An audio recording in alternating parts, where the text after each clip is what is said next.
সুপ্রিয় দর্শক, দেশে বিদেশে যে যেখান থেকেই দেখছেন, সমসাময়িক গুরুত্বপূর্ণ বিষয় নিয়ে এনটিভির নিয়মিত আয়োজন আইএফআইসি ব্যাংক নিবেদিত এই সময়ে আপনাদের সবাইকে স্বাগত জানাচ্ছি।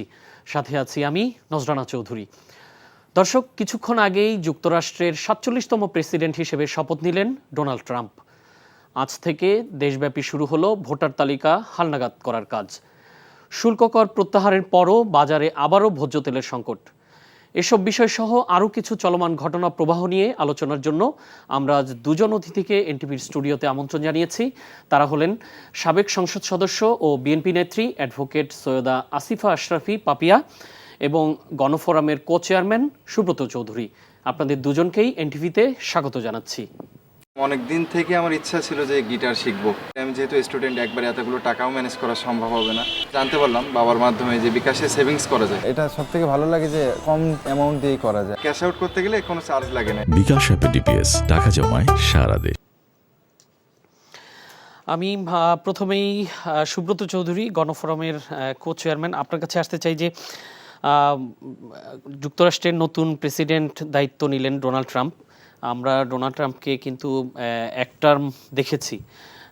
তো বর্তমানে যে অস্থিরতাপূর্ণ বিশ্ব, বিভিন্ন জায়গায় অস্থিরতা চলছে, তো আপনার কি মনে হয় ডোনাল্ড ট্রাম্প এই দায়িত্ব নেওয়ার পর এই অস্থিরতা কি প্রশমিত হবে না আরও বাড়তে পারে, কি মনে হয়? না, আজকের থেকে তো বাইডেনের সময়টা শেষ হয়ে গেল। তো ট্রাম্পের শুরু, এটা তো তার তো সেকেন্ড ইনিংস আর কি। তো ফার্স্ট ইনিংসে তো বিশ্বব্যাপী তো একটা টালমাটাল অবস্থায় ওনাকে দেখেছিলাম আর কি। হ্যাঁ, এবং আমেরিকানরা সে সময়ে দেখেছে তার উপর খুবই ত্যক্ত বিরক্ত ছিল, একেবারেই মানে অপ্রিয়জন হয়ে গেছিল। কিন্তু এখন এই সেকেন্ড টার্মে সে তো ইলেকশন করেছিল, তখন তো আমরা বুঝলাম যে তার জনপ্রিয়তা কতটুকুন পড়ে গেছে। হ্যাঁ, এটা হইতেই পারে, কারণ বাইডেন হয়তো জনগণের যেটা আশা আকাঙ্ক্ষা ছিল বা বিশ্বব্যাপী যে বিশ্ব শান্তির বিষয়ে তাদের যে একটা ভূমিকা থাকার কথা, সেটা বিপরীতে আমরা একটা যুদ্ধের উন্মাদনাটা দেখেছি। প্যালেস্টাইনের বিষয়ে, আপনি সব ইউক্রেন, বিষয়ে। তো সে কারণে আমরা এই অনেক দূর থেকেও মনে হচ্ছিল যে বাইডেন বোধহয় আর পারবে না। তবে কমলা হ্যারিসকে দেওয়ার পরে একটু আশাবাদী হয়েছিল, আমেরিকানরাও আশাবাদী হয়েছিল, বিশ্বের মানুষও আশাবাদী হয়েছিল। তো যে কোনো কারণেই হোক, সেটা বাইডেনের শাসন আমলকে কেন্দ্র করে হয়তো কমলা হ্যারিস অত ভালো করতে পারে নাই। আর বাই দিস টাইম বাইডেন যেভাবে লেগেছিল, হ্যাঁ, এবং তখন থেকেই মনে হচ্ছিল যে সে হয়তো আরেকটা ইলেকশন করবে, এবং সেভাবে সে প্রস্তুতি নিয়েছে পুরা 4 বছর। তো সেই কারণে জনগণের রায় সে পেয়েছে। এবং তো এইবার আমরা আশা করব যে তার তো বাই দিস টাইম অনেক ম্যাচিউর হওয়ার কথা, এবং অনেক ঘাত প্রতিঘাত, অনেক মামলা মোকদ্দমা তার বিরুদ্ধে হয়েছে। হ্যাঁ, এবং কিছুটা আদালতের মাধ্যমেও তাকে কোণঠাসা করে ফেলা হয়েছিল। তো দিন শেষে দেখা গেল যে হ্যাঁ, মামলা কিন্তু এখনও আছে, চলমান আছে। হয়তো 2-1টা মামলায় তাকে আপিলে হয়তো কিছুটা খালাসও দিয়েছে বা অভিযোগ থেকে অব্যাহতি দিয়েছে। তারপরেও আমরা মনে করি যে বাংলাদেশ এবং আমেরিকার সাথে আমাদের যে সম্পর্ক, অনেক টানাফোড়েন সম্পর্ক আছে। বিশেষ করে গত 15 বছর যখন বাংলাদেশের জনগণ ফ্যাসিস্ট হাসিনার বিরুদ্ধে নানান কারণে আমরা অবস্থান নিয়েছিলাম, একটা টালমাটাল অবস্থা আমরা ছিলাম। হ্যাঁ, তখন কিন্তু মার্কিন যুক্তরাষ্ট্রের যারা এখানে প্রতিনিধিত্ব করতেন, তারা কিছুটা হয়তো যারা আমরা অপোজিশনে ছিলাম তাদের সাথে একটু যোগাযোগ ছিল। এবং নানানভাবে তারা চেষ্টা করেছে আমাদের যে ভয়েসটা, সেই ভয়েসটাও তারা রেজ করার চেষ্টা করেছে। এবং তাতে করে তাদের কয়েকজন অ্যাম্বাসাডারও খুব বিগত সরকার, বিশেষ করে হাসিনা সরকারের বিভিন্ন মন্ত্রী থেকে শুরু করে এমনকি প্রধানমন্ত্রীও নানান ভাষায় কটূক্তি করেছে। একজন অ্যাম্বাসেডারের তো গাড়ি বহরে হামলাও হয়েছে। হ্যাঁ, সেটা তো আমরা দেখলাম বদিউল আলম মজুমদারের ওই বাসায়। এর আগেও যিনি ছিলেন তাকে নিয়েও কটূক্তি করেছে। তো এগুলো আমরা দেখে আসছি। তো আমার মনে হয় এখন বর্তমান যে তত্ত্বাবধায়ক, যদিও এটা স্বল্পকালীন, এই সময়টা আমাদের সম্পর্কটা আরও দৃঢ় হবে। বন্ধুত্বের যে অবস্থানটা মার্কিন যুক্তরাষ্ট্র বাংলাদেশের প্রতি তার যে একটা সহমর্মিতা, সেটা আরও দৃঢ় হবে এবং তার দেশের জনগণও প্রেসিডেন্ট ট্রাম্প এবার গতবারের চেয়ে অনেক ভালো করবে, সেই আশাবাদ আমি ব্যক্ত করছি। ধন্যবাদ সুব্রত চৌধুরী। আমরা অ্যাডভোকেট সৈয়দা আসিফা আশরাফি পাপিয়া, আপনার কাছে যাওয়ার আগে আমি আমাদের স্টুডিওতে যোগ দিয়েছেন, ভার্চুয়ালি যোগ দিয়েছেন আমাদের এনটিভি নর্থ আমেরিকার ব্যুরো প্রধান এবং আমাদের সহকর্মী ফরিদ আলম, নিউ ইয়র্ক থেকে যোগ দিয়েছেন। ফরিদ আলম, আপনাকে স্বাগত জানাচ্ছি। আমরা একটু পরেই আপনার কাছে আসছি। আমরা সৈয়দা আসিফা আশরাফি পাপিয়ার কাছে যাচ্ছি যে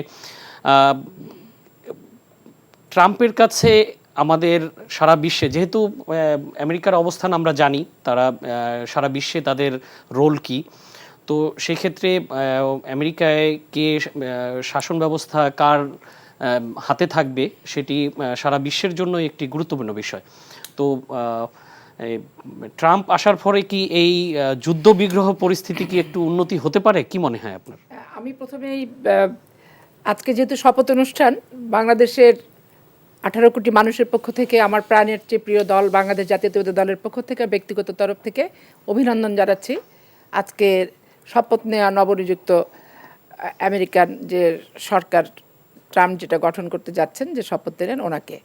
আর অস্থির বিশ্বের এমন একটা মুহূর্তে উনি শপথ নিলেন, অস্থির বিশ্বে স্থিরভাবেই উনি তার রাষ্ট্র এবং সারা বিশ্বের যেভাবে একটা আমেরিকার মাথা উঁচা করে যেটা নেতৃত্ব দেয় সেটা এটাই আমার থাকবে প্রত্যাশা।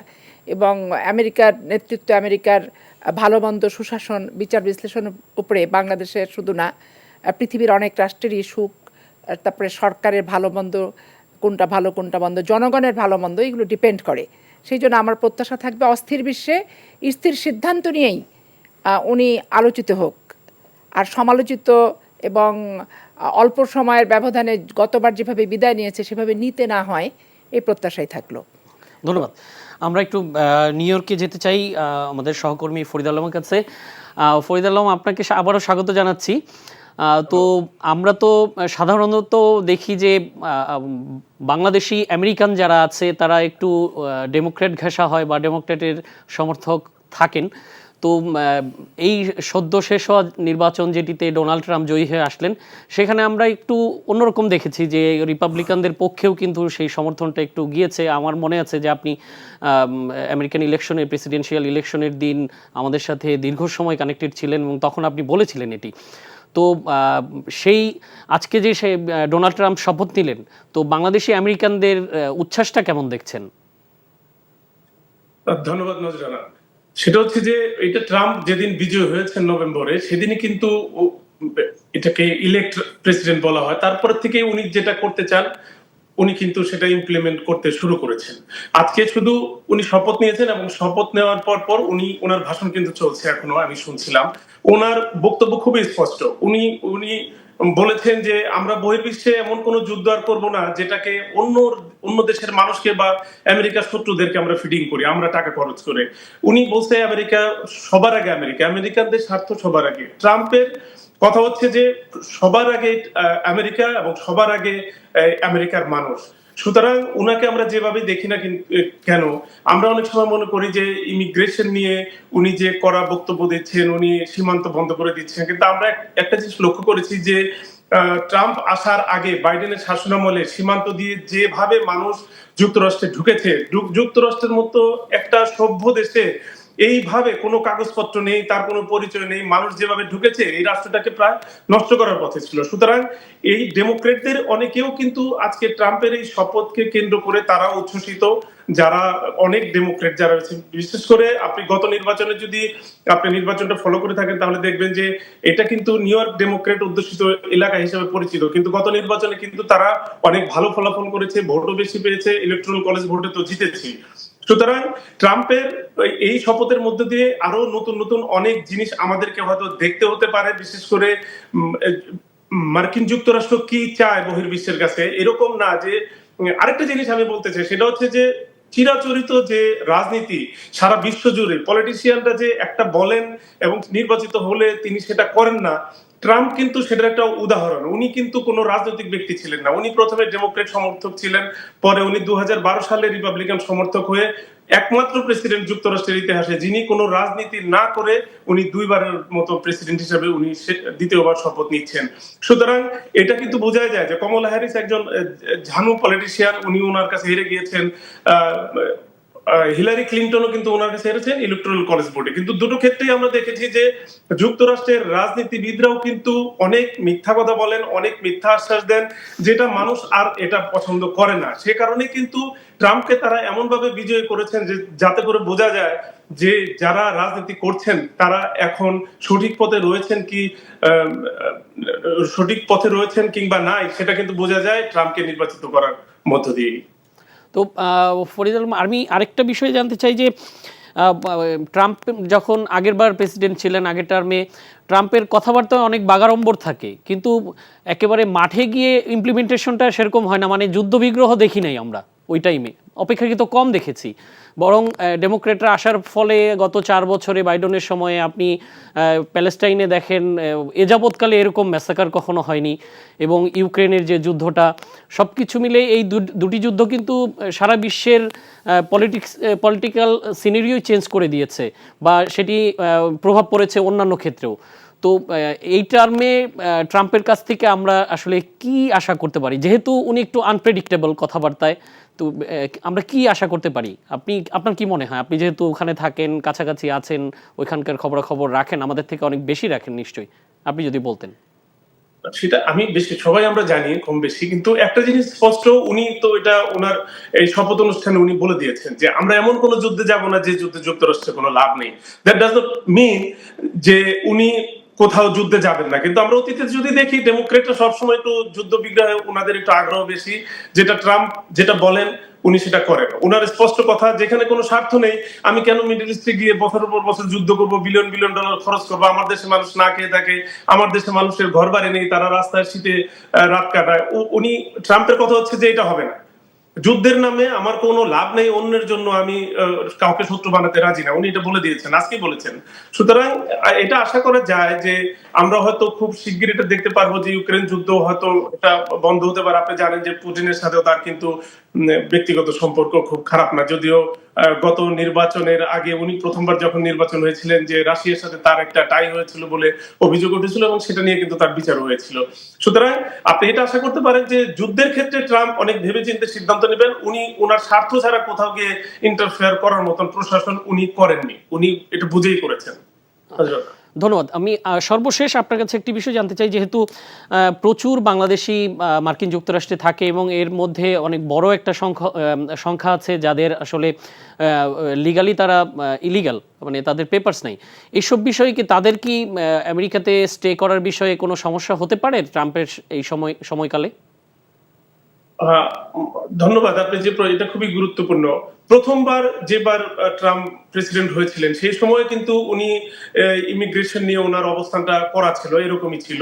আমরা দেখেছি যে অনেক কিছুই উনি করতে চেয়েছেন, কিন্তু সেই সময় আদালতে যাওয়ার পরও হয়তো সেটা স্টে হয়ে গিয়েছে, কিংবা উনি যেরকম চেয়েছেন সেরকম পারেননি। কিন্তু এবারের প্রেক্ষাপটটা ভিন্ন। আপনি সিনেটে বলেন, হাউসে বলেন, সব জায়গাতেই কিন্তু তাদের সংখ্যাধিক্য রয়েছে। নিজেও অনেক বিপুল ভোটে এবং ইলেকট্রাল কলেজ ভোট বেশি পেয়ে অ্যাবসলিউট পাওয়ার নিয়ে উনি কিন্তু প্রেসিডেন্ট হয়েছে। উনি এত শক্তিশালী প্রেসিডেন্ট এই মুহূর্তে যে এর আগে কেউ হয়েছেন কিনা এরকম, সেটা আমি ঠিক এই মুহূর্তে বলতে পারবো না। সুতরাং ইমিগ্রেশন নিয়ে ওনার সিদ্ধান্ত খুবই স্পষ্ট, যারা ইলিগাল, যারা ক্রাইম করবে তারা এই দেশে থাকতে পারবে না। এটা সুস্পষ্ট। এবং উনি সামরিক অভিযানের মতো করে অভিযান উনি অলরেডি হয়তো আজকে রাতের থেকে উনি শুরু করবেন, যে কেউ অবৈধভাবে কেউ সীমান্ত পার হয়ে কেউ এসেছে সে থাকতে পারবে না। সে এই দেশে এসে কোনো কারণ নাই, ওনার কোনো লেখাপড়া নেই, উনি ইংরেজি জানেন না, উনি ভালো চাকরি করতে পারেন না, কিন্তু উনি এসে যুক্তরাষ্ট্রে আসলেন, উনি নাগরিক হয়ে গেলেন, উনি সুযোগ সুবিধা নিতে শুরু করলেন, ফ্রি খাও, ইবিটি নাও, সরকারের টাকা নিচ্ছে, ঋণ নিচ্ছে, বাড়ি নিচ্ছে, ভাড়া নিচ্ছে। তো ট্রাম্পের কথা হচ্ছে যে এই যে সীমান্ত পার হয়ে হাজার হাজার প্রায় মিলিয়নস অফ পিপল ঢুকেছে, তাদের কোনো পরিচয় নাই, তারা কি সন্ত্রাসী নাকি ভালো মন্দ কোনো কিছু না দেখেই কিন্তু আমরা দেখেছি যে নিউ ইয়র্কে অনেক হোটেল, 5 স্টার হোটেল ভাড়া করে তাদের দেওয়া হয়েছে যে পার রাতের ভাড়া $500।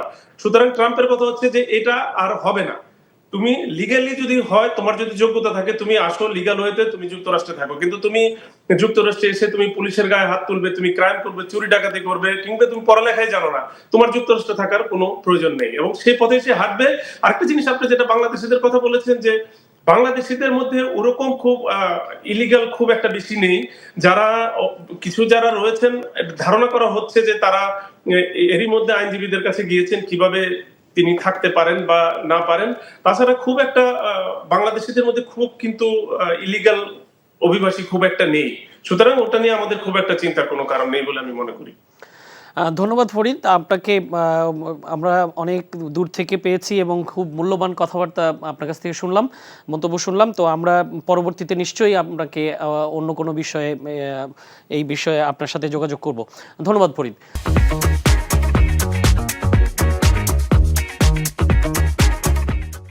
জুলাই ঘোষণাপত্রের বিষয়ে রাজনৈতিক দলগুলো ফেব্রুয়ারির শুরুর দিকে ঐক্যমতে পৌঁছাবে বলে আশাবাদ ব্যক্ত করেছেন প্রধান উপদেষ্টা। তো এবং তিনি আজকে এটি বলেছেন যুক্তরাষ্ট্রের নতুন chargé d'affaires Tracy Ann Jacobson ওনার সাথে দেখা করতে গিয়েছিলেন, সেখানে বলেছেন। তো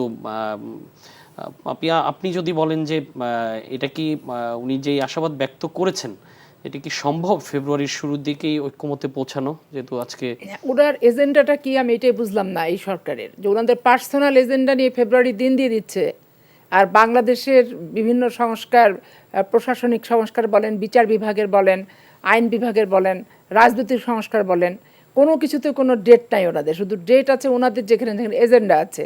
এখন উনি জুলাইয়ের ঘোষণা নিয়ে বসতে গেলে তো আপনার এই 15 বছর স্বৈরাচার বিরোধী আন্দোলনে, হাসিনা বিরোধী আন্দোলনে গুম খুন অপহরণ থেকে শুরু করে যত কিছু ঘটনা ঘটেছে, সব কার চোখ হারাইছে, যে সিরাজগঞ্জে ছড়রা গুলি মারছে, মারার পর চোখ হারাইছে, তো এইরকম ঘটনা তো 15 বছরে অনেক আছে।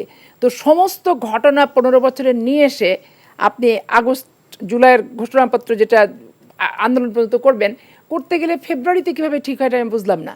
15 বছর তালিকা কি সরকারের কাছে আছে? আমি তো আছে বলে আমি মনে করি না।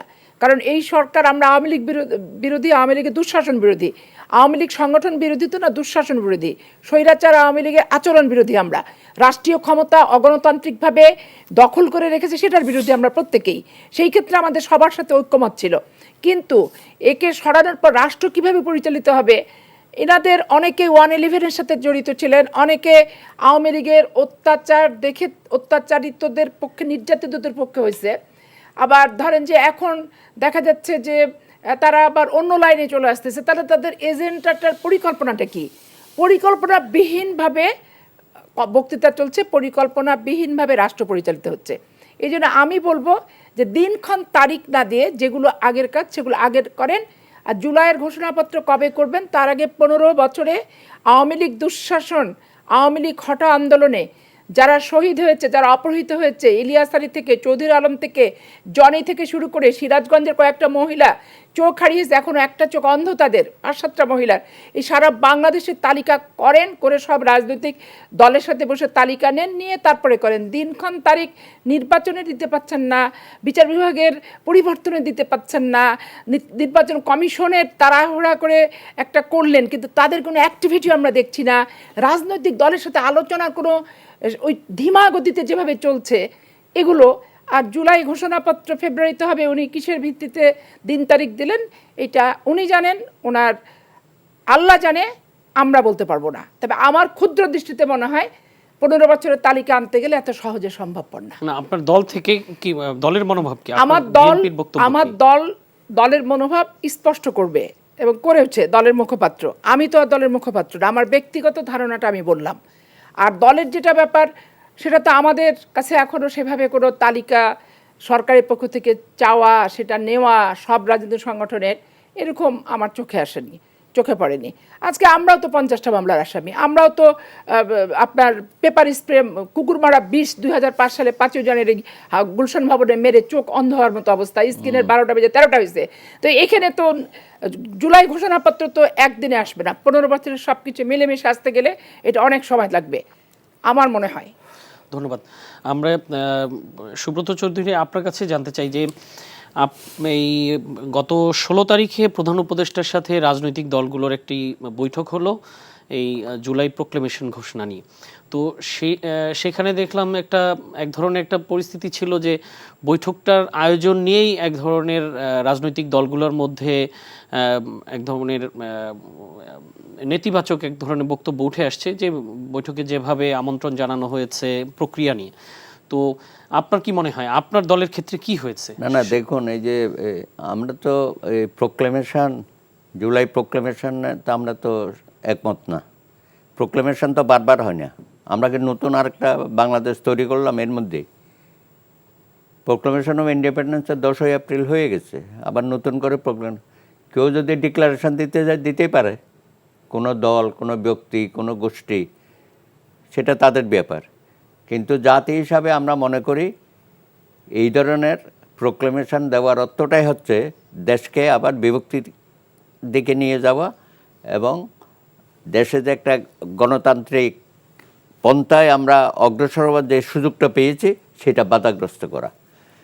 এখন আমাদের ছেলেরা বা ছেলেমেয়েরা দিন শেষে যে সফলতাটা আমাদের এনে দিয়েছে সেটা অবশ্যই আমরা তো সবাই শ্রদ্ধা করি এবং আমরা সকলেই একসাথেই আন্দোলনটা করেছি।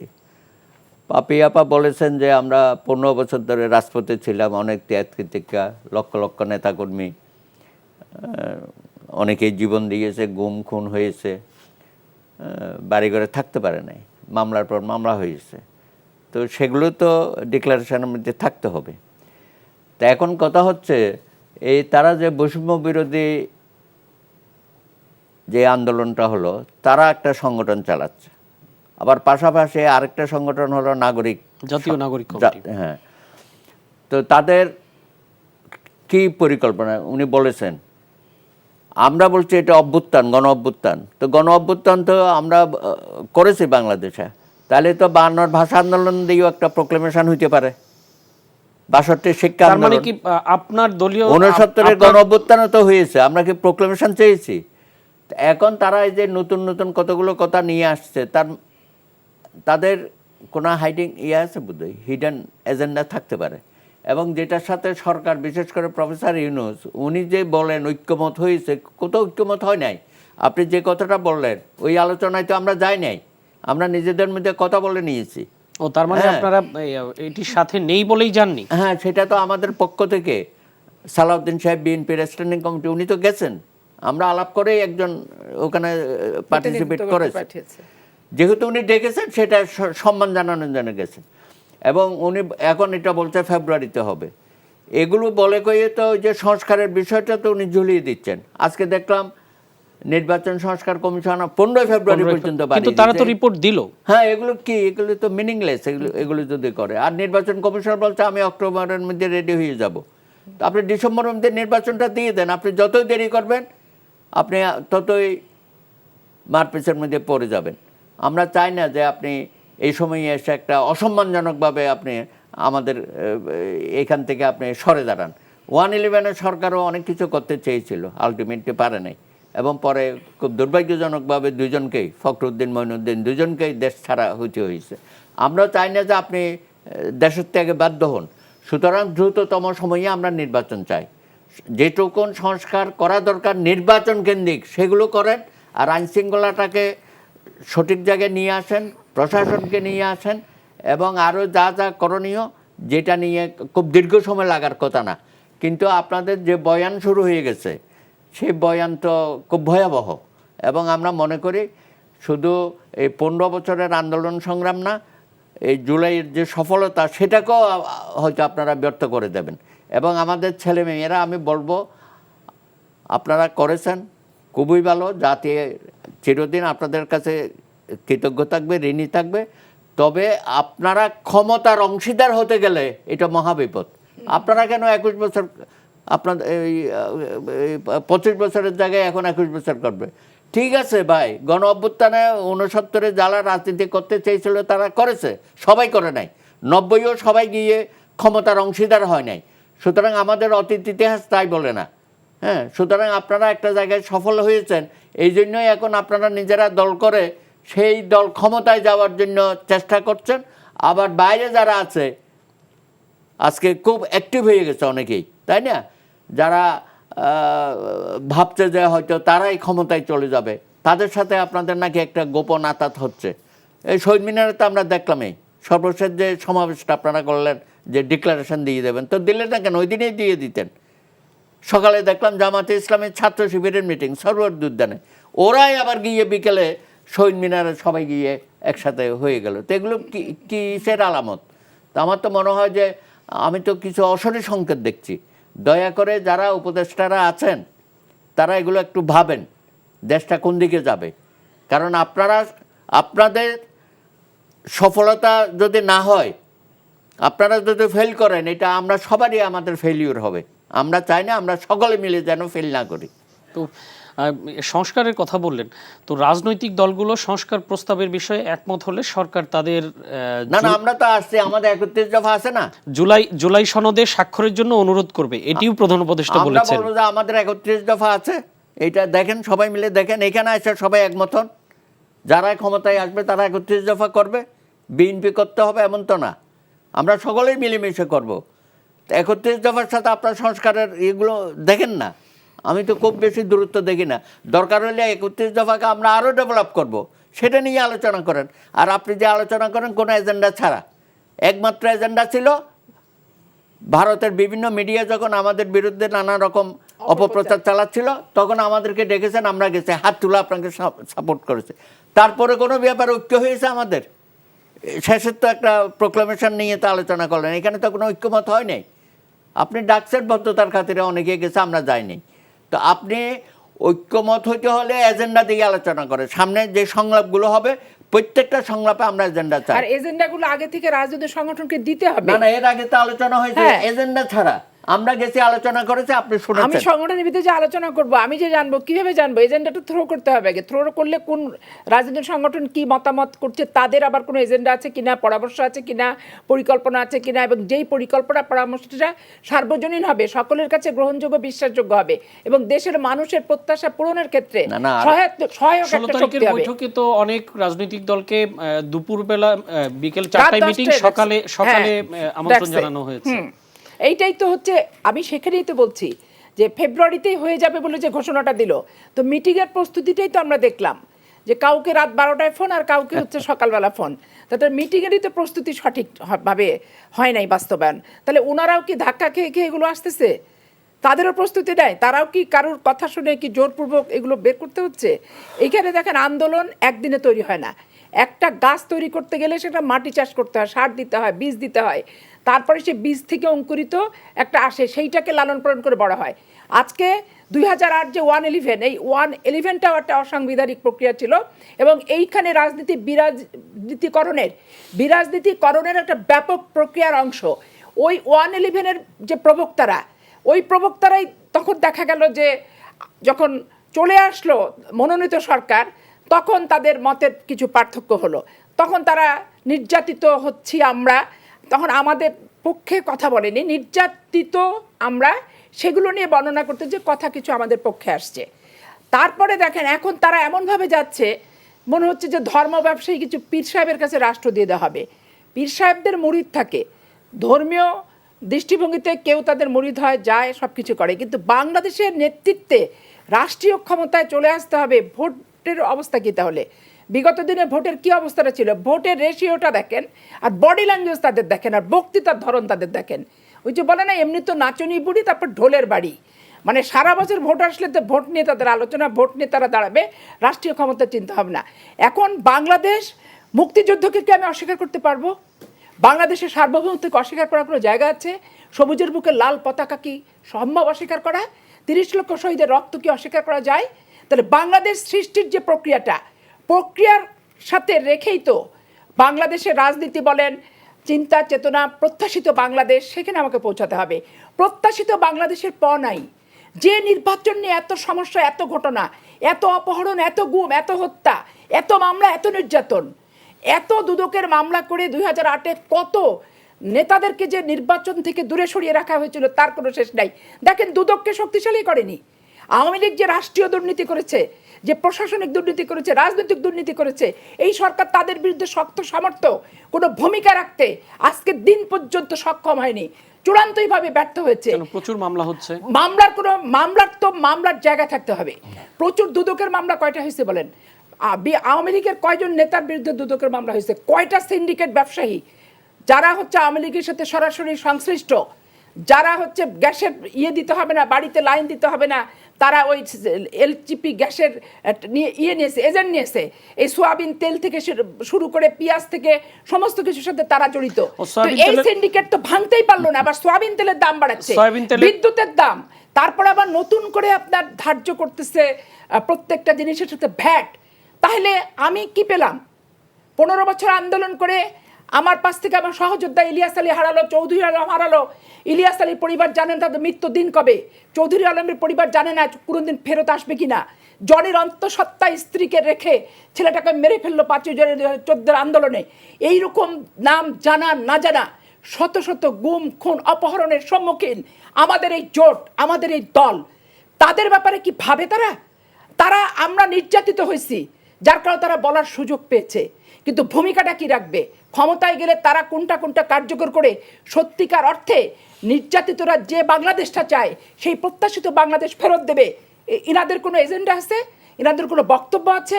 কোনো বিবৃতি আছে? নির্বাচন এমপি চাইলে গায়ে জ্বালা ধরে যাচ্ছে, কয়েকজনকে দিয়ে বক্তৃতা দিচ্ছে। কেন এত গায়ের জ্বালা? ইউনিয়ন পরিষদ করবে কি জন্য? ওনাদের নেতৃত্ব আগে ঠিক করবে। ওই চেয়ারম্যান কেনা বেচা এবং কোনটাকে সমর্থন দিলে ওনাদের সাথে আসবে। তৃণমূলে এখন ওনারা সংগঠন করতে যাচ্ছে এই তৃণমূলের নির্বাচনটা দিয়ে। এখানে কোনো শুভ দৃষ্টি, শুভ লক্ষণ, আমি একজন বাংলাদেশের নাগরিক, আমার ব্যক্তিগত মতামত আমি দিয়ে গেলাম, আমি দেখছি না এনাদের। ধন্যবাদ। আমরা সুব্রত চৌধুরীর কাছে আবার আসতে চাই যে সৈয়দা আসিফা আশরাফি পাপিয়া সয়াবিন তেলের কথা বলেছেন। তো আমরা একটু আজকে বাজারে কিন্তু সয়াবিন তেলের আজকের সর্বশেষ খবর বলছি যে বাজারে সয়াবিন তেলের একটা সংকট দেখা দিয়েছে, সব জায়গায় সয়াবিন তেল পাওয়াও যাচ্ছে না। তো ইতিমধ্যে কিন্তু এই সরকার 2 দফায় শুল্ক কর প্রত্যাহার করেছে সয়াবিন তেলের ওপরে এবং 9 ডিসেম্বর লিটার প্রতি 8 টাকা বাড়ানো হয়েছিল। এবং সয়াবিন তেল যারা বোতলজাত করে তাদের যে সংগঠন আছে তারা ইতিমধ্যে সরকারের কাছে বোধহয় প্রস্তাবও দিয়েছে আরেক দফা বাড়ানোর জন্য, সামনে রমজান।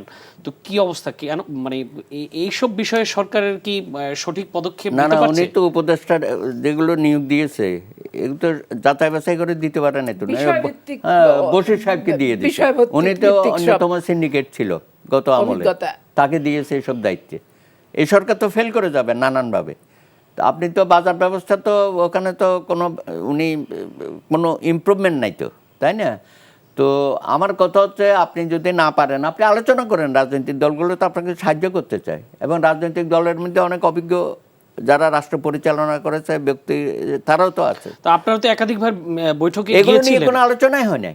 আমি সেটাই বলতে চাচ্ছি, সেটাই জানতে চাচ্ছি আমি। হ্যাঁ, বাজার ব্যবস্থা নিয়ে আলোচনা হয় নাই, অর্থনৈতিক আর্থিক খাত নিয়ে কোনো আলোচনা হয় নাই। হ্যাঁ, আর যেগুলো সংস্কারের বিষয় আপনি দেখেন, এই যে সংস্কার কমিশন, সংবিধান কমিশন উনি বলে দিলেন, এখন বলে ওরা করবে কি মেম্বার ইলেকশন করবে কনস্টিটিউয়েন্ট অ্যাসেম্বলির। এটা কোনো কথা হইল? আমরা কি একটা নতুন রাষ্ট্র পেয়ে গেলাম? দাদা, আরো সবচেয়ে খারাপ ঘটনা হচ্ছে যে মেয়েদেরকে নির্বাচন করাবে, মেয়েদের সাথে সংরক্ষিত আসন তুলে দিচ্ছে। তাহলে মেয়েদের সাথে মেয়েরা নির্বাচন, জেনারেল সিটে না, তাহলে এটাও তো সংরক্ষিত হলো। আবার রাষ্ট্রের বিশিষ্ট পণ্ডিত ব্যক্তিদের জন্য সংরক্ষিত আসন 100টা থাকবে। বাংলাদেশের এই 500 আসনকে টানতে বাংলাদেশ ফকির থেকে আরো ফকির হবে, দরিদ্র থেকে আরো দরিদ্র হবে, অভাবী থেকে আরো অভাবী হবে, দুর্নীতি এবার বই খাতা কাগজ কলম বিক্রি হবে। বিএনপিরই তো এটি প্রস্তাব ছিল দ্বিকক্ষ বিশিষ্ট পার্লামেন্ট করবে তো, এই ইলেকশন না সামনে বিএনপির প্রস্তাব ছিল, সেটা ছিল কার্যকর কি বিএনপি করে দিয়েছে, না বিএনপি কার্যকর করার মতো জায়গাতে এসেছে? আসেনি কিন্তু। তাহলে এখন আমার কথা হচ্ছে নারী, এই যে আপনি ডোনাল্ড ট্রাম্প আর কমলা হ্যারিসের কথা তুললেন, দেখেন বাংলাদেশ শুধু না, সারা পৃথিবীতে হিলারি ক্লিন্টন আর হচ্ছে কমলা, এরা তো মহিলা, নারী নেতৃত্ব। দেখেন আমেরিকার মতো জায়গাতে এত যোগ্যতা থাকার পরও তাদেরকে কিন্তু নির্বাচনের ক্ষেত্রে দেখেন ঠিকই তারা হেরে গেল। কি মানুষের মনোবৃত্তিটা দেখেন। তো সেইখানে আজকে সংরক্ষিত আসন নিয়ে কথা, যে সংরক্ষিত আসন থাকবো না, তবে আমার কথা হচ্ছে সংরক্ষিত আসন তুলে দেখে এটা আমি চাই, কিন্তু জেনারেল সিটে মেয়েদেরকে নমিনেশন নির্বাচন কমিশন এটা করে দুক, নির্ধারণ করে দুক যে 30% মেয়েদের জেনারেল সিটে নমিনেশন দিতে হবে। দেওয়ার ক্ষেত্রে ক্রাইটেরিয়া থাকতে হবে।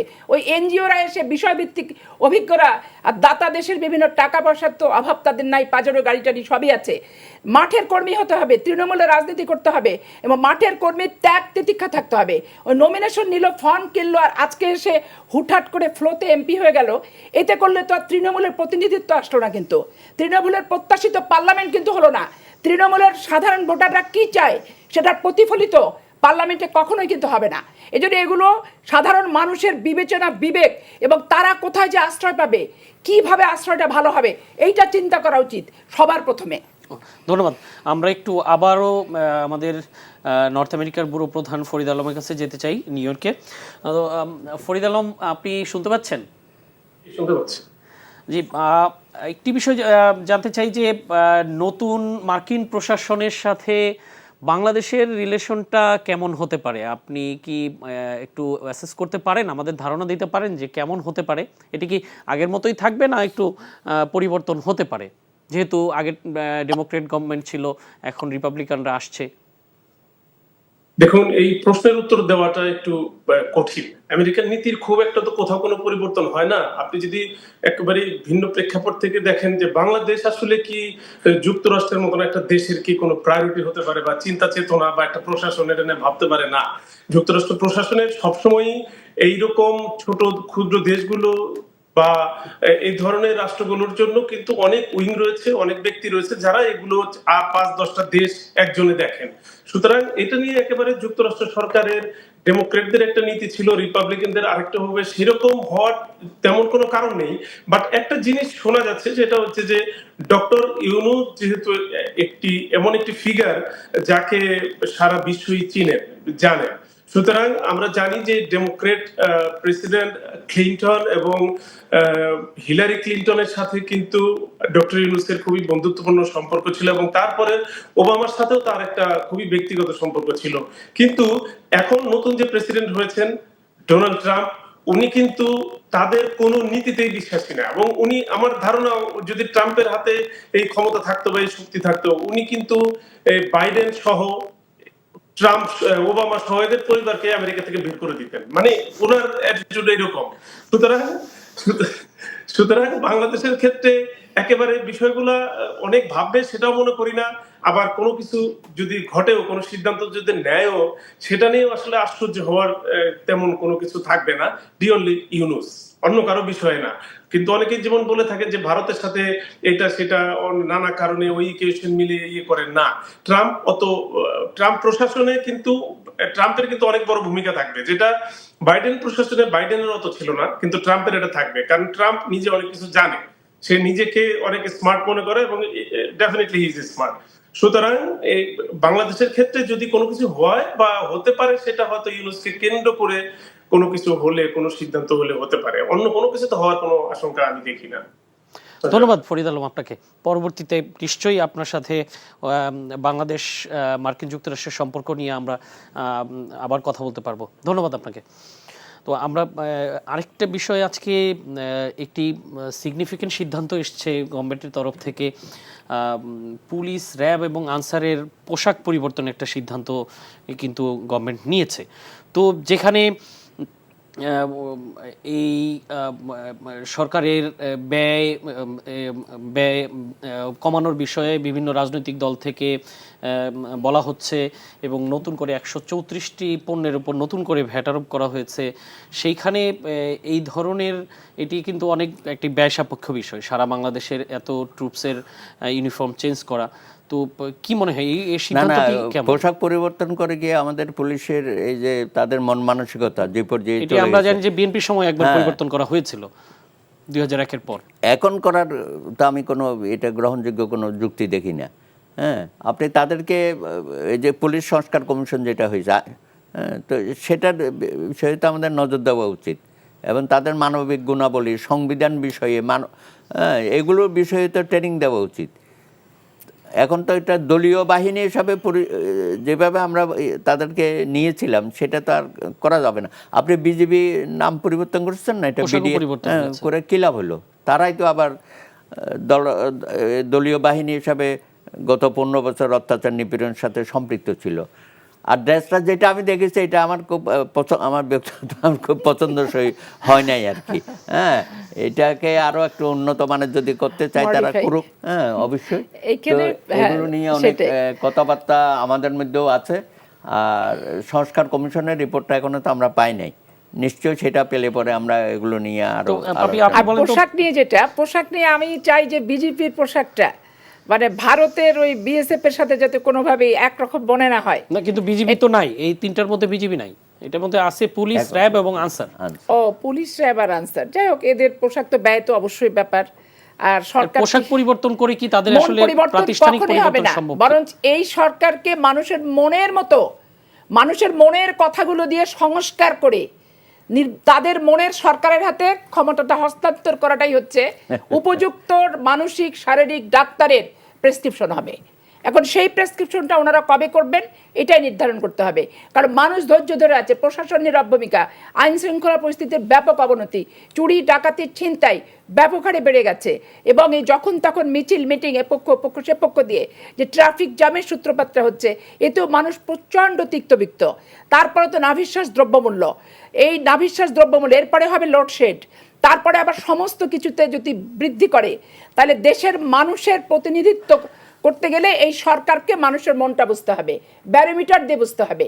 কোন ব্যারোমিটারে পারদ ঢুকালে সর্বোচ্চ সরকার মানবিক হবে এবং মানুষের প্রতিনিধিত্ব করা যাবে, এইটা আগে নির্ধারণ করার জন্য তাদের চেষ্টা করা দরকার এবং তাদেরও কারো কাছ থেকে পরামর্শ নেওয়া উচিত। তার তো সক্ষমতাই নাই, সক্ষমতা নাই, কিন্তু রাজনৈতিক শক্তি ছাড়া সেইটা তো তারা বলছে না। যেটুক সক্ষমতা আছে সেটুক করে নির্বাচিত প্রতিনিধিদের হাতে দিয়ে নিজেরা সম্মানের জায়গায় থাকুক। নিন্দিত নন্দিত দুটো হওয়ার সুযোগ আছে, কোনটা হতে চায় এটা তারা নির্ধারণ করে নেবে, এটা জনগণ নির্ধারণ করবে না। জনগণ তাদের জায়গা মতোই আছে। ধন্যবাদ আপনাদের জনকে। আমরা একদম শেষ হয়ে গেছে, আমাদের সময় হাতে আর নাই। দর্শক, এই ছিল আজকের আইএফআইসি ব্যাংক নিবেদিত এই সময়ের আয়োজন। সদ্যই দেশ একটি শৈত্যপ্রবাহের কবলে পড়েছিল, তাপমাত্রা নিয়মিতই ওঠানামা করছে, সামনে আবারও শৈত্যপ্রবাহ আসতে পারে। প্রচণ্ড শীতে শিশু এবং বৃদ্ধদের অসুস্থ হওয়ার প্রবণতা বৃদ্ধি পায়। এ ব্যাপারে সবাইকে সাবধানতা অবলম্বন করা ও সতর্ক থাকার আহ্বান জানিয়ে বিদায় নিচ্ছি। শুভরাত্রি।